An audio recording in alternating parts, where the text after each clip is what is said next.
ఎంతగా కుటుంబంలో వేదన ప్రారంభమైందో చూడండి. నలుగురిలో నవ్వులు పాలైపోయిందా జీవితం? ఒక కుమార్తె పాడైపోయిన జీవితంగా మార్చబడిందా? ఇలువలేని జీవితంగా మార్చబడిందా? ఇటు చూస్తేనే కొడుకులు ఉద్రేకంతో వెళ్ళి వాడిని చంపేశారు, కొట్టేశారా?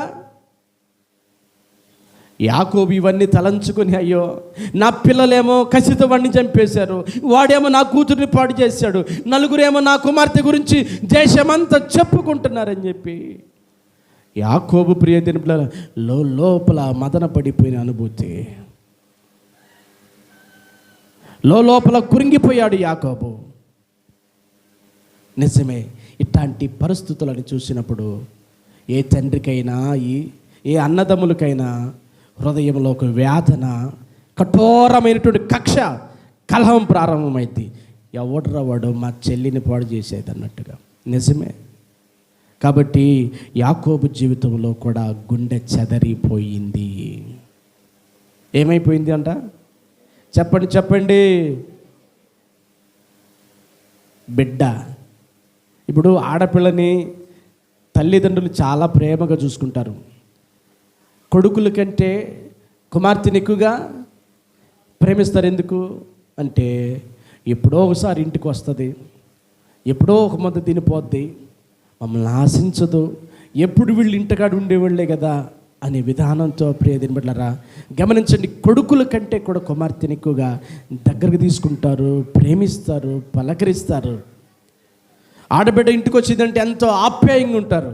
అంతటి అనుభూతి కలిగినటువంటి యాకోబు కుటుంబంలో గమనించండి, ఎంతో వేదన మిగిలిపోయింది, ఎంతో కన్నీళ్ళు మిగిలిపోయాయి, హృదయం అంతా వికారమైపోయింది. కాబట్టి గుర్తు చేసుకోండి, యాకోబు హృదయం ఏమైపోయింది? ఇప్పుడు చెదరిపోయింది. యాకోబు హృదయం చెదరిపోయింది. ఆ చెదరిపోయినటువంటి ఆ యాకోబు హృదయాన్ని మరలా దేవుడు ఏం చేశాడు చెప్పన? గమనించండి ప్రియదిన బిడ్డలారా, ఆనందంతో నింపాడు. కొట్టుగట్టుగా చప్పట్లో దేవునికే మహిమ కలుగునుగాక. ఏ యాకోబు హృదయమో పగిలిపోయిందో, ఏ బిడ్డలను బట్టి యాకోబు ఏడ్చాడో, ఏ బిడ్డలను బట్టి యాకోబు కృంగిపోయాడో, ఏ బిడ్డలను బట్టి యాకోబు మదన పడ్డాడో, ఏడ్చాడో, మూలను కూర్చొని కన్నీళ్ళు పెట్టుకున్నాడో, అలాంటి యాకోబుని దేవుడు గొప్పగా మరలా ఆశీర్వదించడం ప్రారంభించాడండి. నేను చెప్పే మాట ఏంటంటే, నువ్వు నలిగిపోయి ఉండొచ్చు, నీ హృదయం బద్దలైపోయి ఉండొచ్చు, నీ హృదయము చెరిపివేయబడి ఉండొచ్చు, నీ హృదయము చూడండి చెరిగిపోయి ఉండొచ్చు, ఇరిగిపోయి ఉండొచ్చు, కురింగిపోయి ఉండొచ్చు. చూడండి ఒక ముళ్ళపోటుల్లాగా లేకపోతే గుణపాల్లాగా నీ హృదయంలో మాటలు లేకపోతే తోటల్లాగా గుచ్చుతూ ఉండొచ్చు. ఆ గాయాలన్నిటిని నా దేవుడు మానుపునుగాక.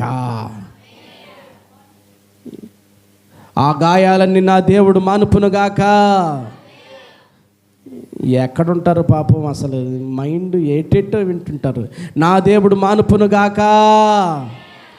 నా దేవుడు ఆ గాయాలన్నీ మానుపునుగాక. మనుషులు మానపరెవరు నీ హృదయంలో గాయాన్ని, కానీ దేవుడు ఒక్కడే నీ హృదయాన్ని అర్థం చేసుకొని ఆ హృదయపు గాయాన్ని మాన్పించగలిగిన వాడు. కొట్టు గట్టిగా చప్పట్లో దేవునికే మహిమ.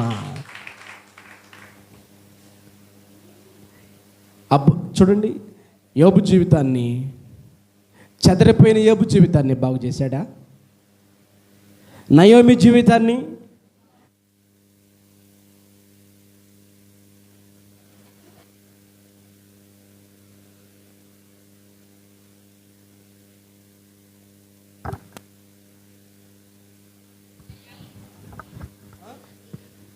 యాకోబు దేవునికి స్తోత్రం, హల్లెలూయా.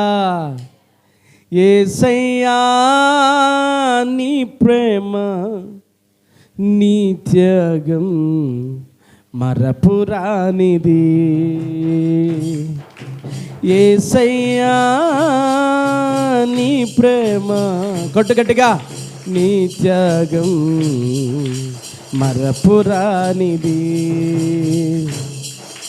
గుండెల్లో గూడు చెదరిపోయిన పక్షిరాజు గూడు పెరికి వేసిన, గుండెల్లో గూడు చెదరిపోయిన పక్షిరాజు గూడు పెరికి వేసిన మారనిది నీ ప్రేమ, తరాలు మారిన యుగాలు గడిచిన చెరగనిది, మారనిది నీ ప్రేమ, తరాలు మారిన యుగాలు గడిచిన చెరగనిది. యేసయ్యా నీ ప్రేమ, నీ త్యాగం మరపురానిది, మరువలేనిది, మరచిపోనిది. హల్లెలూయా. ఈ పాట దేవుడు నాకు ఇచ్చినటువంటి పాట. గుండెల్లో గూళ్ళు, చెదిరిపోయిన గూళ్ళు, పగిలిపోయిన గూడులు ఎన్నో పగిలిపోవచ్చు, కానీ ఆయన ప్రేమ ఎప్పుడు ఈ గుండెల్లోనే ఉంటుంది. దేవునికి స్తోత్రం. ఎప్పుడు ఆయన స్థిరంగా ఉంటాడు. హల్లెలూయా. ఈ హృదయాన్ని ఎప్పుడు ఆయన ఆనందింపజేస్తాడు. హల్లెలూయా. మన గుండెలు ఏదో ఒక పూర్వకం పగిలిపోయినప్పటికి కూడా ఆయన మన గుండెలకు ధైర్యాన్ని ఇస్తాడు. ఇంకో సంగతి చెప్తున్నా వినండి.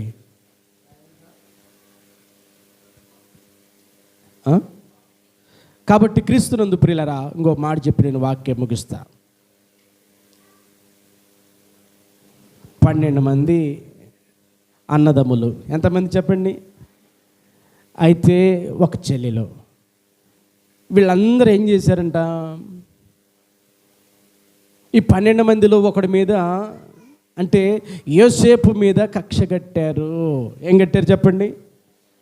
కక్ష కట్టి సొంత అన్నదమ్ములే, తోబుట్టిన వాళ్ళే, తమ్ముడు సంతోషంగా ఉంటే ఓరవలేక అన్నలు ఏం చేశారంటే అమాంతంగా పట్టి కొట్టి నీళ్లు లేని బావిలో పడేశారు. ఏం చేశారు చెప్పండి? వీళ్ళు పరాయి వాళ్ళ, వీళ్ళు ఏమన్నా దూరపు చుట్టాలా, లేకపోతే ఊరు అవతలోళ్ళ, లేకపోతే అవతల బజారోళ్ళ? కానే కాదు. ఎవరిళ్ళు మరి?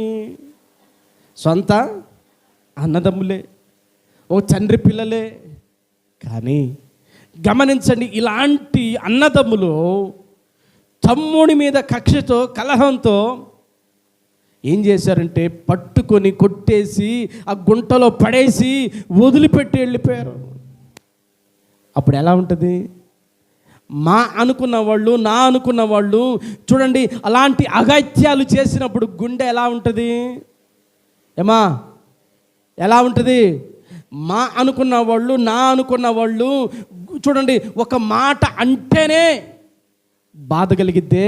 అలాంటిది చూడండి, మా అనుకున్న వాళ్ళు, నా అనుకున్న వాళ్ళు, నా రక్తము, నా బంధం అనుకున్న వాళ్ళు ఇలాగ పట్టుకొని చూడండి, కుతిక పట్టుకొని గొంతు పట్టుకొని గుంటలు పడేసి నెట్టేస్తే హృదయం ఎలా ఉంటుంది?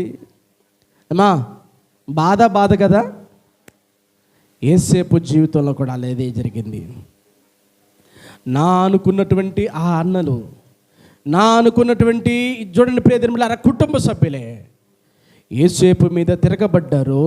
యేసేపుని పట్టుకున్నారు, కొట్టేశారు, గుంటలో పడేశారు. ఆ గుంటలో పడినటువంటి ఆ యేసేపు ఎంత తల్లడిల్లిపోయాడు తెలుసా? ఎంతగా నలిగిపోయాడు తెలుసా?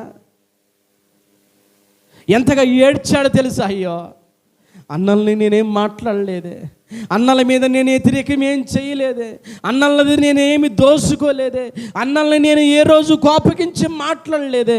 అయినా కానీ అన్నలు నా మీద ఎందుకు ఇంత తిరగబడ్డారు? నన్ను ఎందుకు ఇంతగా కోపగించుకున్నారు? నన్ను చంపేయడానికి, నన్ను నమ్మేయడానికి ఎందుకు ఇంత కసిగట్టారని యేసేపు జీవితం ప్రియదిన హృదయం పగిలిపోయింది.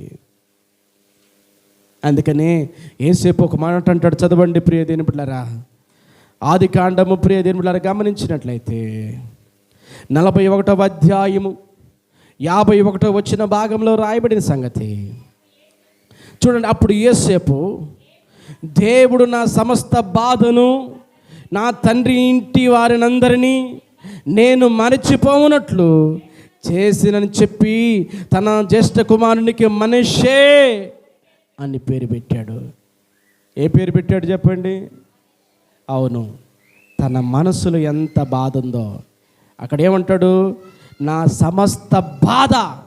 యోసేపు జీవితంలో ఎంత బాధ, ఎంతో బాధ యోసేపు జీవితంలో.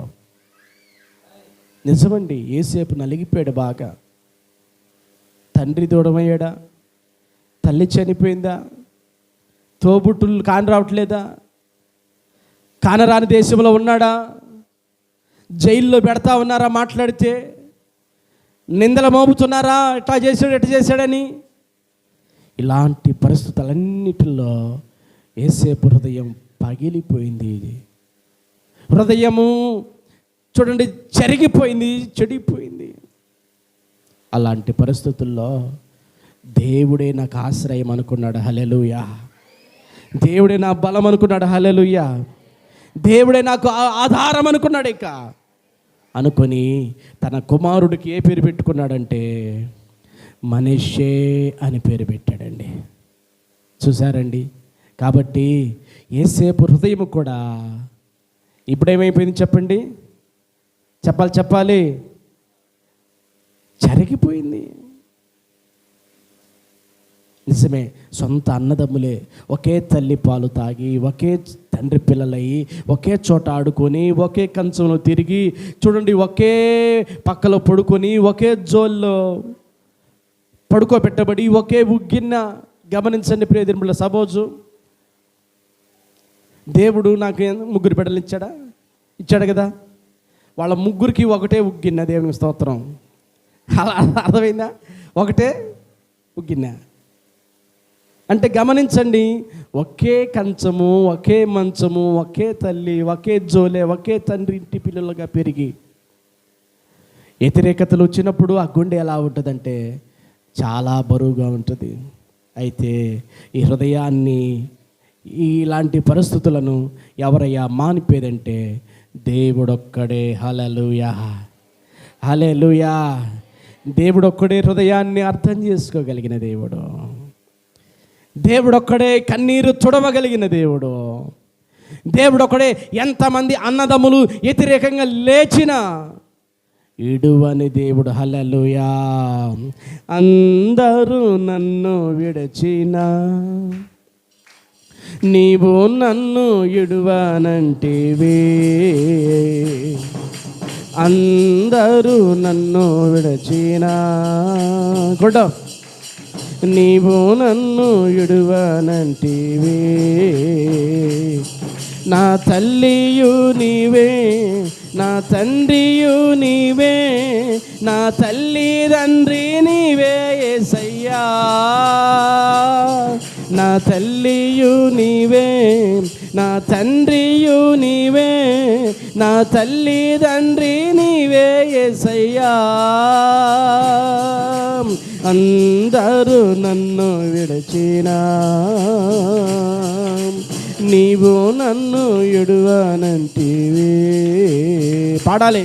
నా తల్లియు నీవే, నా తండ్రియు నీవే, నా తల్లిదండ్రి నీవే యేసయ్యా, నా తల్లియు నీవే, నా తండ్రియు నీవే, నా తల్లిదండ్రి నీవే యేసయ్యా. హల్లెలూయా. కాబట్టి యోసేపు జీవితంలో అందరూ విడిచిపెట్టారు. కానీ యోసేపు ఏమయ్యాడు? ఎవరైతే యోసేపుని కాదన్నారో, ఎవరైతే యోసేపును నెట్టేశారో, ఎవరైతే యోసేపును త్రోసేశారో, ఎవరైతే యోసేపును గుంటలో పడేశారో, అమ్మేశారో, నిందలు మోపేశారో, కొట్టడానికి ప్రయత్నం చేశారో, ఆ యోసేపే చివరికి అవసరమైంది. దేవునికి స్తోత్రం. ఐగుప్తులో తనని గొప్పగా ఆశీర్వదించాడు. ఒకరోజు ఈ గుంటలో పడేసినటువంటి అన్నదమ్ములు, కక్ష కట్టిన అన్నదమ్ములు, హృదయం కఠినంగా మార్చుకొని కొట్టిన అన్నదమ్ములు, అమ్మేసిన అన్నదమ్ములు కరువు వల్ల ఒకరోజు ఐగుప్తు దేశానికి వెళ్ళారు. ఐగుప్తులు ఎవరున్నారు ప్రధానమంత్రిగా? యేసేపు ఉన్నాడు. ఆ యేసేపు దగ్గరికి వెళ్ళి దండం పెట్టారయ్యా, ఆకలిగా చచ్చిపోతున్నామయ్యా, అయ్యా ఆకలి అవుతుందయ్యా. తమ్ముడు అనుకోట్ల, వాళ్ళు గుర్తుపట్టట్లా, తమ్ముడు అని తెలీదు. ఆకలికి చచ్చిపోతున్నామయ్యా, కాస్త ఇదిగో మా దగ్గర ఉన్న తీసుకొని కాస్త ధాన్యం రైస్ అమ్మండి అయ్యా అని ఆ తమ్ముడికి దండం పెడుతున్నారు. తమ్ముడేమో ఏమయ్యాడు? ప్రధానమంత్రి అయ్యి ఉన్నాడు కదా. గుంటలో పడేశారు. ఆ గుంటలో వాడిని తీసి అమ్మేశారు. అమ్మినటువంటి వ్యక్తులు ఇంకొకళ్ళు ఏం చేశారు? ఇంకొకళ్ళకి అమ్మేశారు. ఆ దాసుడుగా ఆ ఇంట్లో పనిచేస్తా ఆ ఇంటికే యజమానుడు అయ్యాడు. అతను ప్రధానమంత్రి అయ్యాడు. ఇప్పుడు వీళ్ళు ఏం చేశారు? పోయి అయ్యా ఆకలి అవుతుందయ్యా, సొంత అన్నదమ్ములే. తమ్ముడిని ఏమంటున్నారు? తమ్ముడు అని తెలియదు వాళ్ళకి, కానీ ఆ తమ్ముడికి తెలుసు వీళ్ళు అన్నలని. ఆ తమ్ముడికి తెలిసి వీళ్ళ అన్నలని. ఆ అన్నలను చూసి ప్రేమ ఎట్టుంటుంది? మనోళ్ళని చూసుకున్నప్పుడు వెంటనే ప్రేమ ఉప్పొంగిది కదా. అయినా కానీ యేసేపు బయటపడకుండా వాళ్ళని చూసి మాట్లాడి బాత్రూంలోకి పోయి కన్నీళ్ళు పెట్టుకొని కృంగిపోయాడు. ఎంతగా ఏడ్చాడంటే అంతగా ఏడ్చాడు. నా అన్నలు నా కోసం వచ్చారు, కరువుతో వచ్చారు, ఆకలితో వచ్చారు. వాళ్ళ ముఖాన్ని ఇన్ని రోజులకు నేను చూడగలిగాను. వాళ్ళు ఒకప్పుడు నన్ను చంపాలనుకున్నారు, గుంటలో పడేశారు, కొట్టారు, వేరే వాళ్ళకి నన్ను బానిసగా అమ్మారు, అంత కక్ష కట్టారు అని చెప్పి అవన్నీ మనసులో ఉన్నా కానీ కక్ష చూపించలేదు తమ్ముడు. ప్రేమను చూపించాడు. వాళ్ళని చూడగానే ఏడ్చాడు. వాళ్ళని చూడగానే పోయి కౌగిలించుకున్నాడు. చూడండి, హృదయం ఎంతో బాధకు గురైపోయింది యేసేపు హృదయం. అయితే ఈ గాయాన్ని, ఈ హృదయపు వేదనని మానిపించగలిగిన వాళ్ళు ఎవరంటే దేవుడు ఒక్కడే. హల్లెలూయా, హల్లెలూయా, హల్లెలూయా. ఇప్పుడు తెలుసుకో, నీ హృదయము చెడిపోయిందా? నీ హృదయము గాయమైపోయిందా? నీ హృదయం పొడవబడిందా? నీ హృదయము నల్లగొట్టబడిందా? నీ హృదయము మాటలతో, నీ హృదయం చేతలతో, నీ హృదయం అనేకమైనటువంటి విని చేయరాని పనులు చేసి చూడరాని చూసి నీ హృదయం పగిలిపోయిందా? అయితే మనుషులు ఎవరుగా నీ హృదయాన్ని బాగు చేయలేరు. నీ హృదయానికి ధైర్యాన్ని ఎవరు ఇవ్వలేరు. నీ హృదయాన్ని ఎవరు సంతోషపరచలేరు. కానీ గాయములను కట్టువాడు, గాయములను చూడండి మానిపించువాడు, చూడండి నలిగిన రెల్లును బాగు చేయవాడు, హృదయంలో స్పందన కలిగించేవాడు, హృదయాన్ని అర్థం చేసుకునేవాడు, హృదయాన్ని తొంగి చూసేవాడు యేసు ఒక్కడే నీ హృదయాన్ని బాగు చేయగలడు. కొట్టు గట్టిగా చప్పట్లు దేవునికి మహిమ.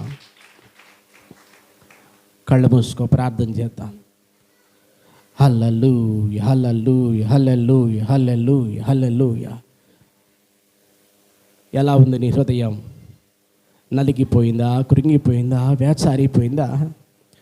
సొమ్మసిల్లిపోయిందా? అలసిపోయిందా నీ హృదయం? పొడవబడుతుందా నీ హృదయం? నల్లగొట్టబడుతుందా నీ హృదయం? అయితే నీ గాయములన్నిటిని కట్టువాడు దేవుడు. నీ గాయములన్నిటిని కట్టువాడు దేవుడు.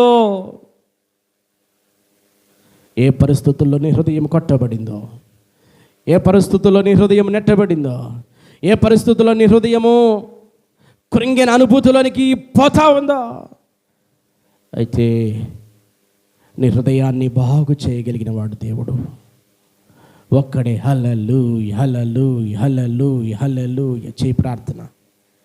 అయ్యా, నా హృదయం పగిలిపోయింది.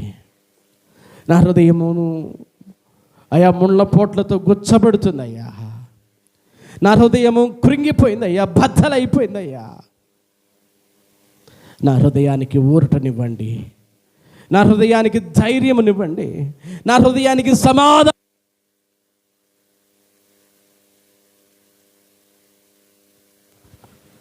అడుగు దేవుని సన్నిధిలో, అడుగు దేవుని సన్నిధిలో. హల్లెలూయా, హల్లెలూయా, హల్లెలూయా, హల్లెలూయా.